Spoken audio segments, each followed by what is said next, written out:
प्रणाम।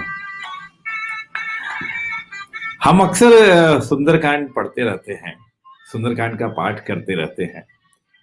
तो आइए सुंदरकांड पढ़ने का एक नया तरीका क्यों ना हम निकालें और मैं आपको सुंदरकांड की पंक्तियों की तरफ ले चलता हूँ। कभी कभी हम पूरा का पूरा सुंदरकांड पढ़ जाते हैं और उनके शब्दों के यह अर्थ या शब्दों का भावार्थ कह लें, शब्दों का भाव कह लें, यदि हमें न पता हो तो आनंद में कुछ न कुछ तो कमी रह जाती है। आइए सुंदरकांड का पहला श्लोक मैं उठाता हूं और उसके अर्थ और निहितार्थ की बात करते हैं। सुंदरकांड की शुरुआत गोस्वामी तुलसीदास जी ने की कि शांतम शाश्वत प्रमेय मनघम निर्वाण शांति प्रदम ब्रह्मा शंभु फणीन्द्र सेव्य मनीषम वेदांत वेद्यम विभुम। शांत शब्द का इस्तेमाल किया और पहले श्लोक में भावार्थ क्या है? पहले उसमें भगवान श्री राम की पूजा कर रहे हैं, उनको याद कर रहे हैं, क्योंकि राम का नाम यदि किसी भी चीज के पहले ले लिया जाए, किसी कार्य के पहले लिया जाए, किसी शुभ कार्य के पहले ले लिया जाए, तो तुलसी रा के कहते ही राम नाम एक अंक है, सब साधन है शून्य, अंक गहे कछु हाथ नहीं, अंक रहे दसमूल। जिस प्रकार से राम यदि किसी कार्य के पहले ले लिया जाए तो राम का नाम उस अंक के समान है, जो 1 अंक है, 2 अंक है, 3 अंक है। और उसके बाद जो आप करते हैं, जो भी कर्म कांड करते हैं, कार्य करते हैं, व्यापार करते हैं, सब शून्य की तरह है। यदि आपके पास अंक है, राम राम रूपी अंक है, तो जितने भी साधन हैं वो उतने गुने बढ़ते चले जाते हैं। तो भगवान श्री राम का नाम लेकर गोस्वामी तुलसीदास जी ने सुंदरकांड की शुरुआत की कि शांतम। भगवान राम कैसे हैं? शांत हैं। शाश्वत, ईश्वर है इसलिए शाश्वत है। शाश्वत का तात्पर्य क्या? जो काल, समय और स्थान हर जगह मौजूद हो उसे शाश्वत कहते हैं। सिय राम मैं सब जग जानी, करहूं प्रणाम जोरि जुग पानी। जब भगवान श्री राम की ये भावना हमारे अंदर आ जाएगी तो भगवान श्री राम के शाश्वत होने का, ईश्वर के शाश्वत होने का आभास हमें होने लगेगा। भगवान श्री राम, ईश्वर तो हर जगह मौजूद है और राम भी हर जगह मौजूद है, क्योंकि ईश्वर का ही एक प्रतिरूप राम है। हमारे अंदर, सबके अंदर राम होता है, सबके अंदर ईश्वर होता है और ईश्वर की प्रतिरूप का है वो राम ही तो है। शांतम शाश्वत प्रमेय मनघम। शाश्वत कहने के बाद गोस्वामी जी रुके, उन्होंने कहा कि इसका प्रमाण क्या है कि भगवान शांत और शाश्वत है? तो कवि ने लिखा कि ये प्रमाणों से परे है। प्रमाणों से परे क्यों है? का मन चंगा तो कठौती में गंगा। यदि कठौती में जो जल है, यदि आप उसको गंगा जल मानते हैं, जब आपका मन कहता है कि ये गंगा जल है, अक्सर हम ऐसा करते हैं कि घर में एक बोतल गंगा जल का रखते हैं जहाँ गंगा उपलब्ध नहीं होती, और कुछ भी शुभ कार्य करने के पहले पूरी बाल्टी के पानी में एक बूंद गंगा जल डाल देते हैं और मन को यह आभास दिलाते हैं कि ये पूरे का पूरा गंगा जल है। ईश्वर हर जगह विद्यमान है, ये तो आभास करने की बात है। और प्रमाण खोजने की बात अगर किया जाए तो वो प्रमेय, शांतम शाश्वतम अप्रमेय मनघम। अप्रमेय है, इनका प्रमाण क्यों नहीं होता? किसी व्यक्ति का क्या प्रमाण हो सकता है? क्या यदि भक्ति से देखोगे तो भक्ति भी व्यक्ति का प्रमाण देती है, ज्ञान से देखोगे तो ज्ञान भी ईश्वर का प्रमाण देता है, और यदि नयनों से देखोगे तो नयन भी ईश्वर का प्रमाण देते हैं। अक्सर हम देखते हैं कि हम जब जाते हैं तो भगवान जब मंदिर के सामने सर झुका लेते हैं या मंदिर को पवित्र मान लेते हैं। मंदिर में है क्या? पत्थर की मूर्ति ही तो है, लेकिन उसको हम हम ईश्वर का घर मानकर उसको प्रणाम करते हैं। तो ये मन के मानने की बात है।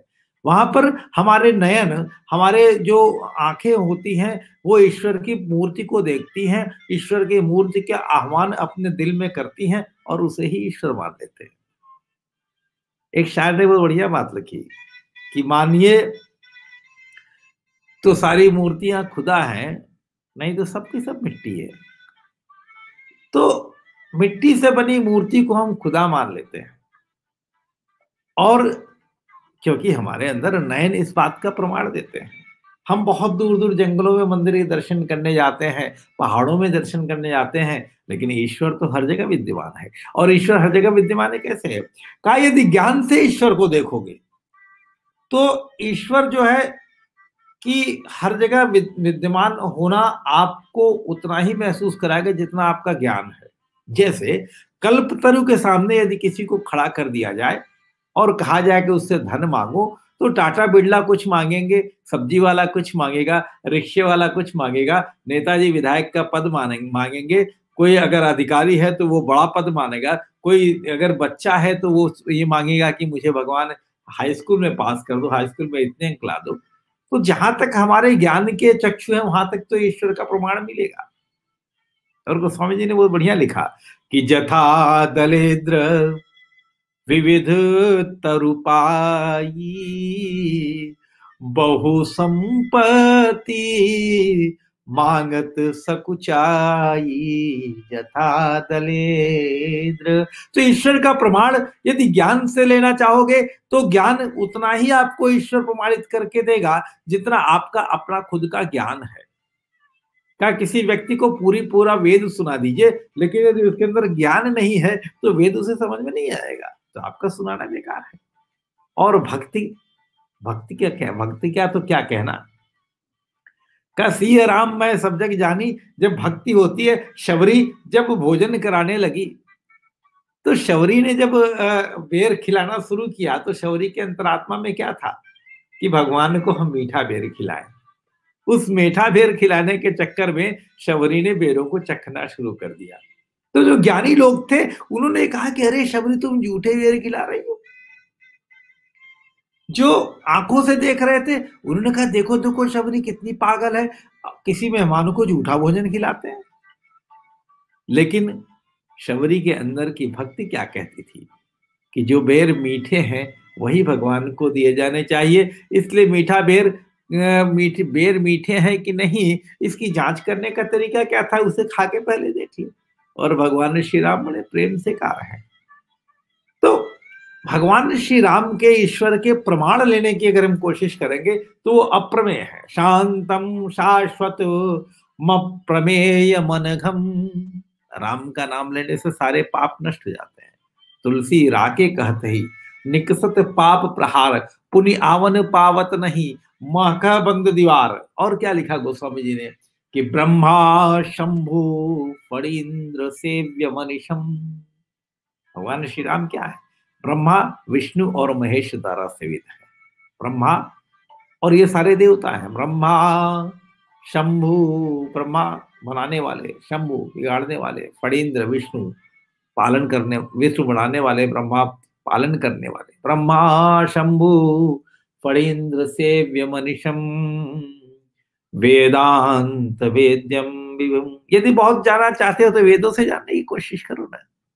वेदों ने जानने की कोशिश की यदि बहुत ज्यादा जानना चाहते हो तो। और अगर बहुत ज्यादा नहीं जान पाते हो तो फिर मान लो। जानने और मानने में ही तो अंतर है। ईश्वर को मान लेना और ईश्वर को जान लेना तो बड़ी विचित्र बात है। ईश्वर को जानने की कोशिश करोगे तो बहुत मेहनत लगेगी, ईश्वर को मानने की कोशिश करो ना, ईश्वर तो बहुत ही सहज है। रामाख्यम, वो स्वामी जी लिखते हैं, शांतम शाश्वतम अप्रमेय मनघम निर्वाण शांति प्रदम ब्रह्मा शंभु फणीन्द्र सेव्य मनुष्यम वेदांत वेद्यम विभुम रामाख्यम। राम नाम है उनका। जगदीश्वरम, सभी प्रकार के ईश्वरों के ईश्वर है। रामाख्यम जगदीश्वरम सुरु गुरुम, देवताओं के गुरु है।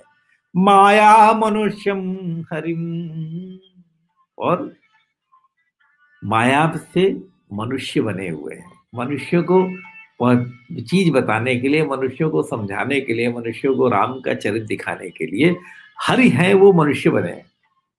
तुम पावक मह, गोस्वामी जी ने सीता से कहा कि सुनहु प्रियावित रुचिर सुशीला, मैं कछु करब ललित नर लीला, तुम पावक महु करहु निवासु, जब लगी करहु निशाचर नासु। नर लीला करने के लिए आए हुए हैं।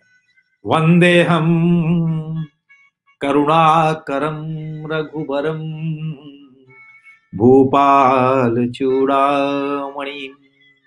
जो वंदनीय है, जो करुणा करने वाले हैं, भूपाल, भू माने राजा, जो राजाओं को पालने वाले हैं, उनके चूड़ामणि हैं, उनके सिर पर रहने वाले उनके आभूषण हैं, ऐसे भगवान श्री राम को मैं प्रणाम करता हूँ।